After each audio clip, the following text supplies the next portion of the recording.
आज की क्लास आपके कंपनी अकाउंट्स पे बेस्ड है। ठीक है, जो ऑफलाइन मीडियम में है वो ऑफलाइन मीडियम में है और जो ऑनलाइन मीडियम में है उनके लिए सबका कंटेंट यहाँ पे क्या होगा, सेम होगा। जो ऑफलाइन में है उनके बैकअप्स का एक सॉल्यूशन आपके लिए ऑनलाइन होगा और जो ऑनलाइन में है उनके लिए मेन क्लास भी ऑनलाइन और बैकअप भी ऑनलाइन ही होगा। ठीक है, सारे कंटेंट को हूबहू फॉलो करेंगे, कोई इसमें कट नहीं होगा, कुछ भी एक्स्ट्रा नहीं होगा। ऐसा नहीं कि जब ऑनलाइन भी शूट हो रहा है तो कंटेंट नीचे होंगे या ऑफलाइन में है तो कंटेंट हैवी होंगे, ऐसा कुछ नहीं। इस बात को ध्यान रख लीजिएगा। कंपनी अकाउंट्स का मार्क्स कवरेज कितना है बताइए, आपको पता होगा 20 मार्क्स। ठीक है, जवाब पता है तो बोलते जाएंगे। कंपनी अकाउंट्स का मार्क्स कवरेज 20 नंबर का है। कंपनी अकाउंट्स दो हिस्सों में आपका बटा हुआ है। एक सेक्शन आपका पूरा का पूरा शेयर्स पे बेस्ड होगा और दूसरा का पूरा सेक्शन आपके डिबेंचर्स पे बेस्ड होगा। ठीक है, शेयर का कंटेंट काफी ज्यादा है, डिबेंचर का कंटेंट आप कह सकते हो शेयर के कंपैरिजन में आधा है। लेकिन आप शेयर में चीजें समझ जाओगे तो डिबेंचर में आपको कोई ज्यादा वक्त नहीं लगेगा। इस कॉन्सेप्ट के थ्रू हम इस पूरे के पूरे कॉन्सेप्ट को कवर अप करने वाले हैं। अब देखो जरा, जब हम बात करते हैं कंपनी अकाउंट्स की तो इस चैप्टर में आपको क्या समझाया जाएगा। इस चैप्टर में आपको यह समझाने की कोशिश की जाएगी कि अगर आप एक कंपनी के अकाउंटेंट हैं तो कंपनी के हिसाब किताब को आप कैसे मेंटेन करेंगे, ये सिखाया जाएगा। लेकिन अगर मैं कहूं कि आपको ये पूरा सिखाया जाएगा, इट्स नथिंग लाइक दैट। क्योंकि कंपनी में बहुत सारे ट्रांजैक्शंस होते हैं। क्या होते हैं? कंपनी के बहुत सारे ट्रांजैक्शंस होते हैं। लेकिन यहां पे कंपनी के ट्रांजैक्शंस में स्पेसिफाई किया गया है वो मेजर वाले ट्रांजैक्शन जो कंपनी के कैपिटल से रेलेवेंट होते हैं। किससे रेलेवेंट होते हैं? कंपनी के कैपिटल से। जैसा कि आपको पता है कि जब हम अपने बिजनेस के फॉर्म्स की बात करते हैं, क्लास 11 के बीएसटी में जाते हैं, तो हमारे सामने सबसे पहला जो फॉर्म ऑफ बिजनेस होता है वो सोल प्रोप्राइटरशिप होता है। ठीक है, सोल प्रोप्राइटरशिप में एक बंदा, लिमिटेड कैपिटल, अनलिमिटेड लायबिलिटी, ब्ला ब्ला ब्ला, जो भी फीचर्स आप यहाँ पे मानते हो वो फीचर्स यहाँ पे है। दूसरी चीज, सोल प्रोप्राइटर के लिमिटेशन के कारण, लिमिटेशंस क्या है? Managerial limitation. लिमिटेशन क्या है? Capital limitations. लिमिटेशंस क्या है? Expertise limitations, risk bearing, unlimited liability, जो भी आप लिमिटेशंस की बात करो वो लिमिटेशन के कारण ही आपके सामने एक नया फॉर्म ऑफ बिजनेस आ जाता है। वो हो जाता है पार्टनरशिप फॉर्म ऑफ बिजनेस, जिसके बारे में आप अभी जस्ट पढ़ के आए हैं। 30 नंबर का पूरा कंटेंट। पार्टनरशिप में आपको क्या दिखाया गया कि भाई पार्टनरशिप अगर बनता है, अगर पार्टनरशिप बनता है तो अगर उसमें हमें प्रॉफिट बांटना है तो कैसे बांटेंगे, गुडविल की वैल्यूएशन कैसे होगी, नया पार्टनर आएगा तो अकाउंट हिल जाएगा तो अकाउंट कैसे मैनेज किया जाएगा, कोई पार्टनर रिटायर हो गया, कोई पार्टनर मर गया, या फिर बिजनेस ही डिसॉल्व हो गया, या फिर पार्टनरशिप रिलेशन डिसॉल्व हुआ तो किस तरीके से हमारे अकाउंट में चेंजेस आएंगे, ये आपने देखा। लेकिन अगर मैं पार्टनरशिप की बात करूं तो पार्टनरशिप में भी अपनी लिमिटेशंस हैं। ऐसा नहीं है कि आप पार्टनरशिप के बिजनेस को जिस लेवल पे लेके जाना चाहो उस लेवल पे बिजनेस चला जा सकता है, नहीं। इसमें नंबर ऑफ मेंबर्स की क्या है? लिमिटेशंस है। बट अगर आप अपने बिजनेस को एक इंफिनिटी लेवल तक ग्रो करवाना चाहते हो, आप अपने बिजनेस की परपेचुअल सक्सेशन को कंफर्म करना चाहते हो, तो आपको पार्टनरशिप से निकल के एक नए फॉर्म ऑफ बिजनेस में लेके जाना पड़ेगा और वो बिजनेस आपके सामने हो जाएगी कंपनी। क्योंकि आपको पता होगा कंपनी अपने आप में एक बहुत बेहतरीन फॉर्म ऑफ बिजनेस होता है जिसके अपने बहुत सारे फीचर्स होते हैं और उन्हीं फीचर्स को जोड़ के कंपनी की डेफिनेशन भी बनाई जाती है। जैसे क्या कहा जाता है? कंपनी बेसिकली वॉलंटरी एसोसिएशन है। क्या है कंपनी? एक तरीके की वॉलंटरी एसोसिएशन है, मतलब अपने इच्छा से लोग उस चीज को बनाते हैं। तो किसकी वॉलंटरी एसोसिएशन? तो वो होती है पर्सन्स की वॉलंटरी एसोसिएशन। बहुत सारे लोगों का मिलके एक एसोसिएशन होता है। ये वो लोग होते हैं जो अग्रीड होते हैं एक लीगल बिजनेस के लिए। किसके लिए? एक लीगल बिजनेस के लिए। और उसी लीगल प्रोसीजर के थ्रू एक ऑर्गेनाइजेशन बनाई जाती है, जिस ऑर्गेनाइजेशन का नाम क्या होता है? कंपनी होता है। तो आप ये कह सकते हो, आपके बुक में भी लिखा होगा, आप अपने बुक के थ्योरेटिकल पोर्शन पे आइएगा, अगर आपके सामने किताबें होंगी तो, जो ऑनलाइन में ऑफलाइन में सबके लिए बातें हैं। ठीक है, जो आपका थ्योरेटिकल पोर्शन है उस पे आइएगा। देखो भाई, यहाँ पे साफ साफ आपके सामने कंपनी को प्रॉपरली डिफाइन करता है कि कंपनी क्या है। तो company is a voluntary association of persons. क्या? Company is a voluntary association of persons formed through the process of law. मतलब कानून के थ्रू उसे क्या किया जाता है? बनाया जाता है for the purpose of carrying on some business. मतलब कंपनी क्या है? वॉलेंट्री एसोसिएशन है जिसको लोगों ने बनाया है एक लॉ के थ्रू, जिसके पीछे पर्पस है कोई बिजनेस करना। अब अगर पर्पस बिजनेस करना है तो साइलेंटली ऑब्जेक्टिव क्या बन जाता है? प्रॉफिट। और अगर प्रॉफिट जनरेट होता है बहुत सारे लोगों में तो फिर से एक और साइलेंट फीचर बन जाता है कि वो प्रॉफिट भी बटेगा। ऐसा नहीं है कि प्रॉफिट नहीं बटेगा। और जिसमें यह प्रॉफिट बटेगा ऑब्वियस सी बात है वो बिजनेस के क्या होंगे? प्रोपराइटर्स होंगे। मैं ये नहीं कह रहा कि वो सोल प्रोपराइटर्स होंगे, वो बिजनेस के प्रोपराइटर्स होंगे। उनकी अपनी अपनी कैपिटल इन्वेस्टमेंट भी होगी, ये भी आपको मानना चाहिए। अब देखो, इसके आगे आपको यहां पे कंपनी के फीचर्स पे चलना होता है कि भाई कंपनी के क्या क्या फीचर्स हैं। सबसे पहली चीज, अगर आप कंपनी के फीचर्स की बात करते हो तो आपके सामने आता है सेपरेट लीगल एंटिटी। मतलब कंपनी एक ऐसा फॉर्म ऑफ बिजनेस है जहां पे बिजनेस और बिजनेसमैन में क्या होता है? अंतर होता है। कंपनी अपने आप में एक आर्टिफिशियल पर्सन है। कहा भी जाता है कि कंपनी का है आर्टिफिशियल पर्सन। आर्टिफिशियल पर्सन का मतलब क्या? लीगली वो एक ऐसा इंसान है जो कि अपने नाम पे असेट खरीद सकता है, अपने नाम से असेट्स बेच सकता है, अपने नाम से असेट्स को मॉर्गेज भी रख सकता है, वो किसी पे केस भी कर सकता है, कोई उस पे भी केस कर सकता है। तो कंपनी अलग है और कंपनी चलाने वाले लोग क्या है? अलग है। आपको पता है कि रिलायंस अलग है और अंबानी क्या है? अलग है। This is what we call separate legal entity. और आपको पता है कि जब अकाउंट्स बनाते हैं तो आप कंपनी का बनाते हैं, आप कंपनी के मालिकों का नहीं बनाते। आप कंपनी का एसेट लिखते हो, कंपनी के मालिकों का एसेट नहीं लिखते हो। पहला फीचर आपको ये मार्क कर दिया जाता है। दूसरा है परपेचुअल एग्जिस्टेंस। देखो भाई, कंपनी पैदा लेती है कानून के सहारे तो कंपनी की मृत्यु डेथ भी होती है लीगल प्रोसेसेस से ही। जैसे कि आपको मैंने बताया होगा कि किसी कंपनी की वाइंडिंग अप हो या किसी कंपनी का लिक्विडेशन हो, किसी कंपनी को डिसॉल्व करना हो तो लीगली हाई कोर्ट से परमिशन लेके ही उस कंपनी को डिसॉल्व करवाया जा सकता है। दोनों चीज होती है, या तो वॉलंटरी डिसॉल्यूशन है या फिर कंपलसरी है। कोर्ट कह रही है बंद करो, या फिर प्रोपराइटर्स या जो बिजनेस के ओनर्स हैं वो खुद बंद करना चाहते हैं। लेकिन चाहेंगे तब ना, अगर नहीं चाहेंगे तो कंपनी सालों साल चलते जाएगी। इसकी लाइफ टाइम की कोई भी लिमिट नहीं होती। लाइक टाटास 1907 से चले आ रहे हैं, 100 साल से पुरानी कंपनी है। आप रिलायंस की बात कर लीजिए, वो भी लगभग 50 साल पुरानी कंपनी है। अब बर्बरी का एग्जांपल लीजिए जो कि आपको बिजनेस स्टडीज में बताया गया था, 200 साल पुरानी कंपनीज है।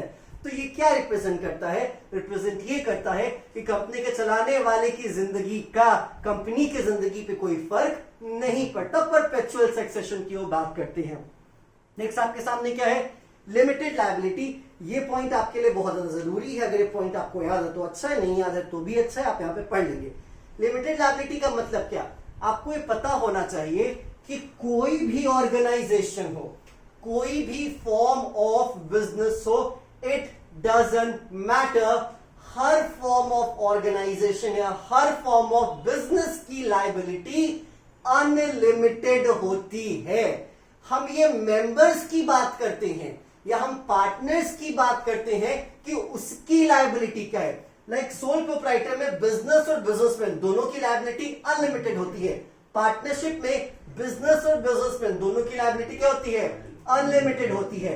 लेकिन कंपनी की बात करते हैं तो कंपनी के केस में बिजनेस की लायबिलिटी अनलिमिटेड होती है, लेकिन बिजनेस को चलाने वाले लोग जिन्हें हम मेंबर्स का टैग देते हैं उन मेंबर्स की लायबिलिटी क्या होती है? लिमिटेड होती है to the amount that they have invested in the form of capital. मतलब जितना उन्होंने पूंजी जमा किया है, लगाया है बिजनेस में, उनकी जिम्मेदारी उतने ही तक है, उससे ज्यादा वो पर्सनली लायबल माने नहीं जाएंगे। This is what we call limited liability. Clear क्या? नेक्स्ट आपके सामने आ जाता है दैट्स कॉल्ड कॉमन सील। आपको पता है कि कंपनी अपने अग्रीमेंट्स के लिए अपनी परमिशंस देती है, उन परमिशंस को कॉमन सील से रिप्रेजेंट किया जाता है, क्योंकि कंपनी का एक लीगल सिग्नेचर भी कंसिडर किया जा सकता है। नेक्स्ट आपके सामने है that's called transferability of shares. अब देखिए, जब हम ट्रांसफरेबिलिटी ऑफ शेयर्स की बात करते हैं, किसकी बात करते हैं, ट्रांसफरेबिलिटी ऑफ शेयर्स की बात करते हैं, तो ये फीचर हर कंपनी में प्रेजेंट नहीं होती। आप कह भी सकते हो प्रेजेंट होती भी है, आप कह सकते हो प्रेजेंट नहीं भी हो सकती। मतलब अगर किसी कंपनी का शेयर मेरे पास है तो मैं उसको ट्रांसफर कर सकता हूं, किसी को दे सकता हूं। ये फीचर जनरली कंपनीज में होती है, पब्लिक कंपनी के फीचर है, प्राइवेट कंपनी में ये जनरली फीचर आपको देखने को नहीं मिलेगा। नेक्स्ट आपके सामने है separation of management from ownership. अब समझिएगा, ये सेपरेट लीगल एंटिटी नहीं है, ये है separation of management from ownership. मतलब मैनेजमेंट किसी और के हाथ में, ओनरशिप किसी और के हाथ में। बहुत बार ऐसा होता है कि ओनरशिप वाले ही कहीं ना कहीं मैनेजमेंट करते हैं। छोटा सा एग्जांपल के तौर पे अगर मैं आपको दिखाऊं, तो जैसे अगर आप रिलायंस की बात करते हो, किसकी बात करते हो, रिलायंस की बात करते हो, तो रिलायंस में आमतौर पे जहां तक मुझे लगता है या है, मेजॉरिटी जो स्टेक है वो मुकेश अंबानी, ठीक है, फिर नीता अंबानी, उनके बेटे और उनकी बेटियों के पास रिलायंस का मेजर स्टेक है, मेजर शेयर है। मतलब यहां पे ओनरशिप ही ये तय करता है कि किसके हाथों में कंट्रोल होगा या कौन यहां पे मैनेज करेगा। लेकिन ऐसे बहुत सारे लोग हैं जो कि ओनर हैं लेकिन बिजनेस में डायरेक्टली मैनेजमेंट में इन्वॉल्व नहीं होते। लाइक सपोज दैट अगर मैंने सन फार्मा का या कार्डला का या कोई भी कंपनी ले लो, उस कंपनी का अगर मैंने शेयर खरीदा है तो I am the share holder, ठीक है, मैं क्या हूं, मैं शेयर होल्डर हूं, और शेयर होल्डर होने के नाते मैं क्या हूं, मैं मालिक हूं, और मालिक होने के नाते कंपनी पे मेरा हक बनता है, बट मैं कंपनी के मैनेजमेंट में इन्वॉल्व नहीं हूं। ये वो लोग हैं जिनको स्पेशली क्या किया गया है, हायर किया गया है। एग्जाम्पल के तौर पे आप देख सकते हो कि माइक्रोसॉफ्ट का सीईओ सत्या नाडेला है, लेकिन क्या वो बिजनेस का मालिक भी है, क्या वो बिजनेस का मेजर शेयर होल्ड करता है, क्या नहीं। वही एग्जाम्पल आप गूगल में देख लीजिए, सुंदर पिचई जो कि गूगल और अभी अल्फाबेट के सीईओ हैं, क्या वो गूगल का मेजॉरिटी स्टेक होल्ड करते हैं, क्या नहीं। एक्चुअली अगर आप देखोगे तो फाउंडर है Larry page and Sergey Brin, उनके पास लगभग मेजॉरिटी ऑफ स्टेक है, लेकिन वो डायरेक्टली इन्वॉल्व नहीं है। माइक्रोसॉफ्ट में भी बिल गेट्स है मेजर स्टेक होल्डर, लेकिन अल्टीमेटली मैनेजमेंट किसके हाथों में है, सत्या नाडेला के हाथों में। लेकिन आमतौर पे इंडियन कंपनीज में जितने भी लोग आपको देखेंगे सामने से, ये वो लोग हैं जिनकी अपनी कंपनी है, जिन्होंने मेजॉरिटी स्टेक रखा है। वेदर आप बिरलास की बात कर लीजिए, वेदर आप महिंद्रास की बात कर लीजिए, वेदर आप कोटक्स की बात कर लीजिए, वेदर आप रुइयास की बात कर लीजिए, इनमें जनरली देखा गया है कि जो मेजॉरिटी होते हैं, मतलब जो शुरू करते हैं, जो फैमिली बैकग्राउंड से होते हैं, उनके पास ही मेजर शेयर होता है, बाकी लोगों के पास जिनके पास नहीं होता वो बैठे रहते हैं। तो आपके लिए समझाने वाली बात बस इतनी है कि मैनेजमेंट और ओनरशिप में अंतर है। जरूरी नहीं कि दोनों सेम हो, हमारे लगभग ये चीजें सेम हो जाती हैं, बट हाँ अंतर भी होता है, दैट्स इट। अब देखो, अब आपको समझना चाहिए कंपनी के टाइप्स के बारे में। कंपनी के टाइप्स के बारे में समझना आपको जरूरी है, क्योंकि यहीं से चीजें शुरू होती हैं। यहीं पे आपको बताया जाएगा कि आपके सिलेबस में कौन सा कंटेंट है, आपके सिलेबस में कौन सा कंटेंट नहीं है। अगर आप देखते हो कंपनी के टाइप्स की बात, ठीक है, तो कंपनी का जो टाइप है स्पेसिफिकली अगर मैं कहूं लायबिलिटीज के बेसिस पे, क्या लायबिलिटीज के बेसिस पे, तो कंपनी आपके सामने 3 हिस्सों में बट जाती है। कितने हिस्सों में? 3 हिस्सों में बट जाती है। तो सबसे पहला हिस्सा आपके सामने दिख रहा होगा आपकी किताब पे, वो होगा अनलिमिटेड कंपनी। क्या होगा भाई?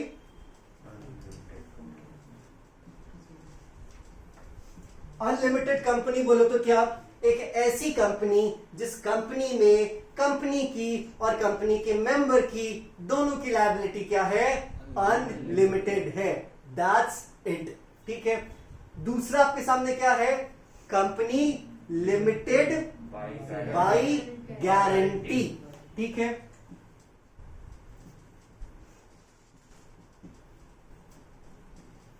अब सवाल है कि कंपनी लिमिटेड बाय गारंटी का मतलब क्या? अगर आपको 11th की बात याद होगी तो अच्छी बात है, नहीं याद होगी तो भी कोई दिक्कत नहीं।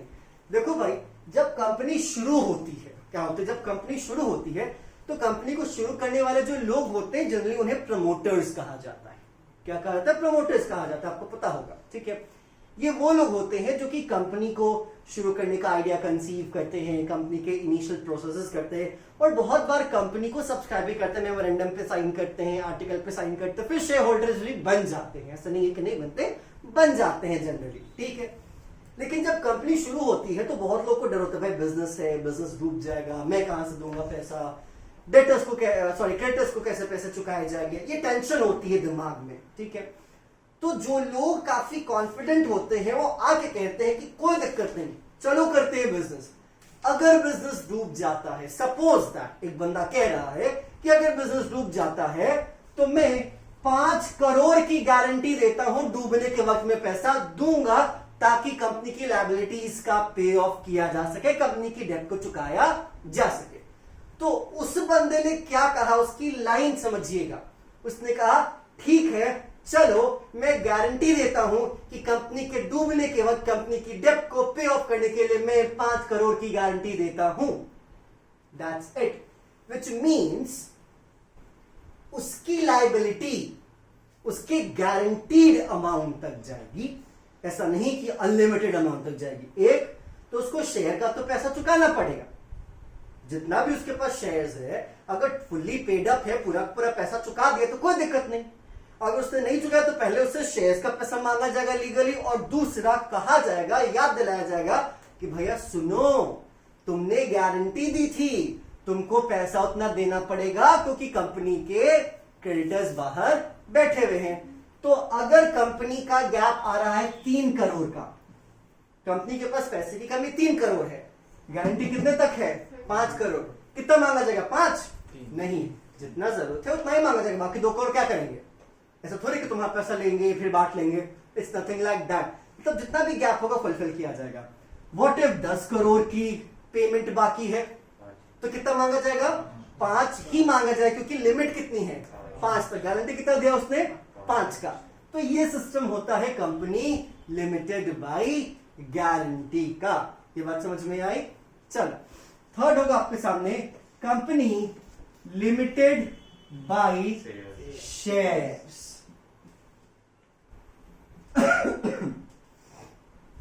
कंपनी लिमिटेड बाय शेयर का मतलब बोले तो क्या? कंपनी लिमिटेड बाय शेयर का सिंपल सा सेंस आपके सामने ये बताया जाता है कि देखो भाई, जितने भी शेयर होल्डर्स हैं, क्या जितने भी शेयर होल्डर्स हैं उन सबके पास शेयर्स है। मान लेते हैं एक शेयर की कीमत 10 रुपए। कितनी है? 10 रुपए है।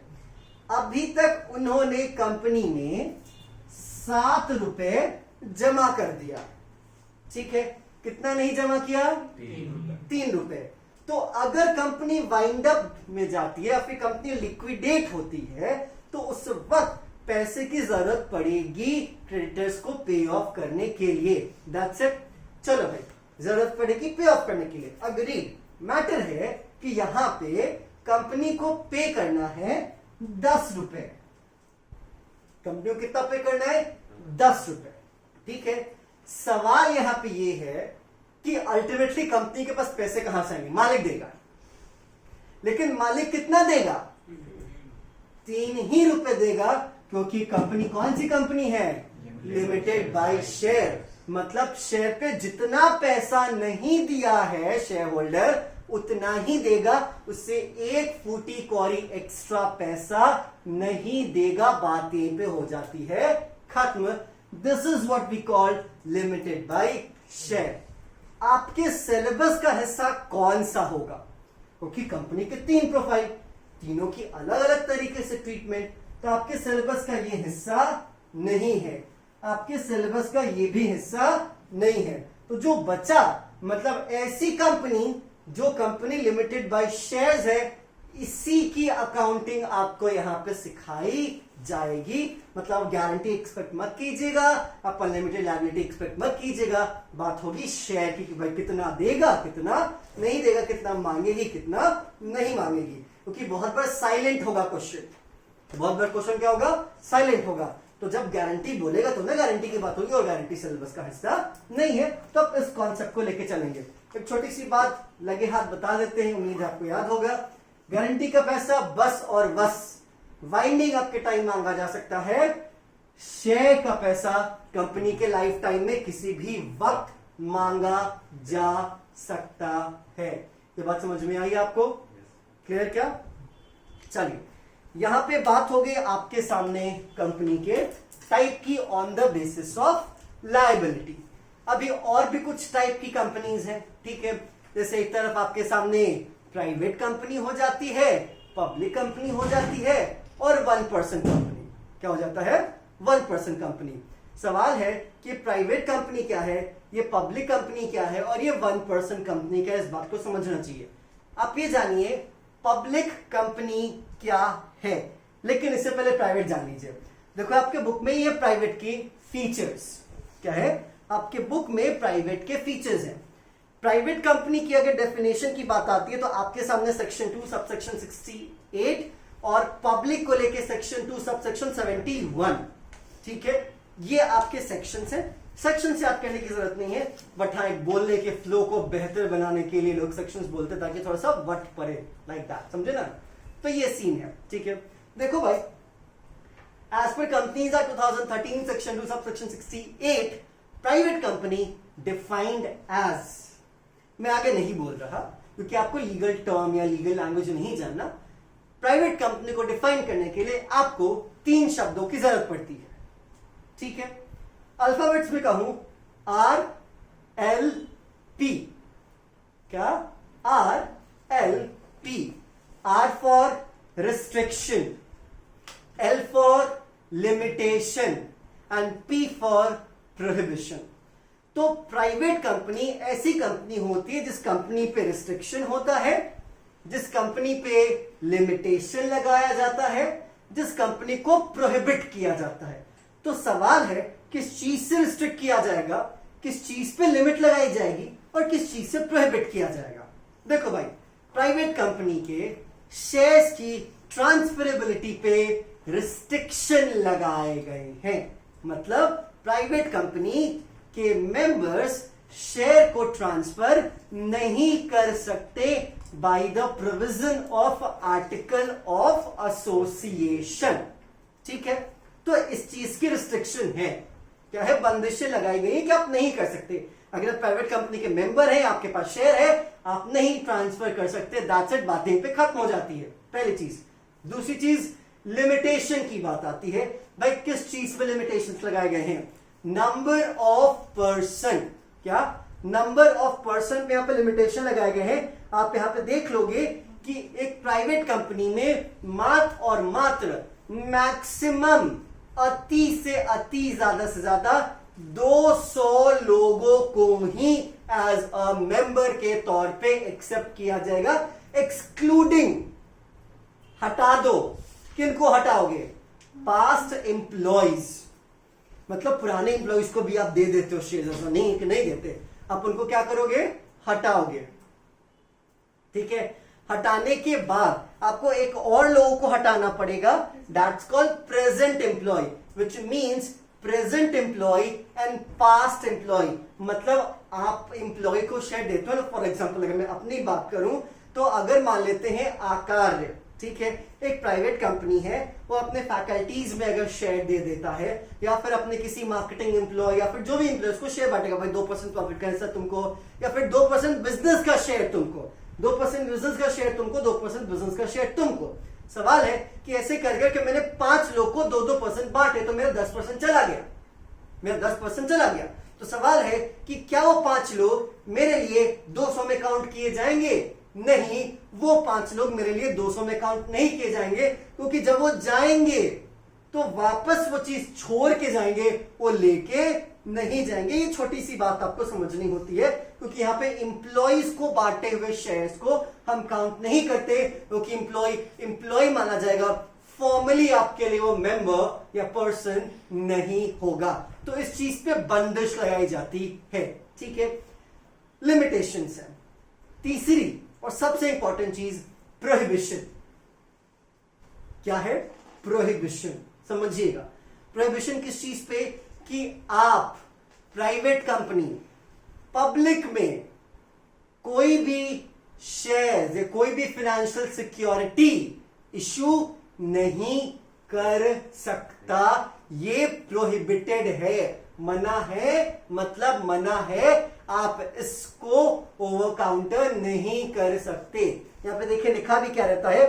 प्रोहिबिट्स क्या? Prohibits any invitation to the public. What? Prohibits any invitation to the public to subscribe for any securities, that is shares or debentures of the company. इस बात को सुनिएगा, रिस्ट्रिक्शन और प्रोहिबिशन सर दोनों तो रोक ही हुआ, लेकिन दोनों के लिए अलग अलग शब्द क्यों? भाई अलग अलग शब्द इसलिए क्योंकि इन शब्दों के मायने अलग अलग हैं।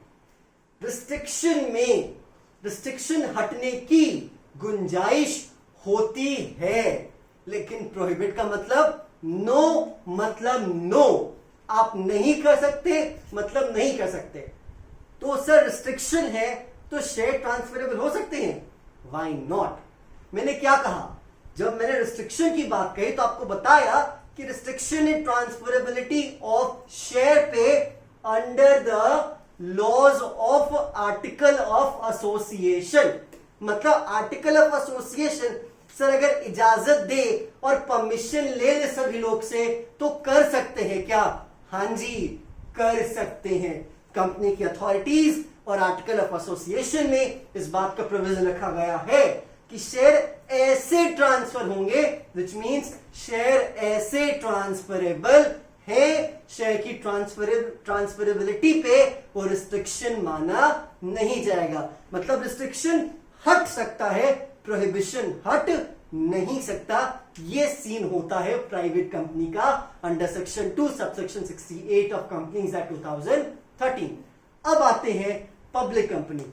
देखो भाई बहुत बेहतर तरीके से लॉ में, खुले लॉ में अंडर सेक्शन 2 सबसेक्शन 71 में डिफाइन किया गया है public company. That public company वो कंपनी है जो प्राइवेट नहीं है।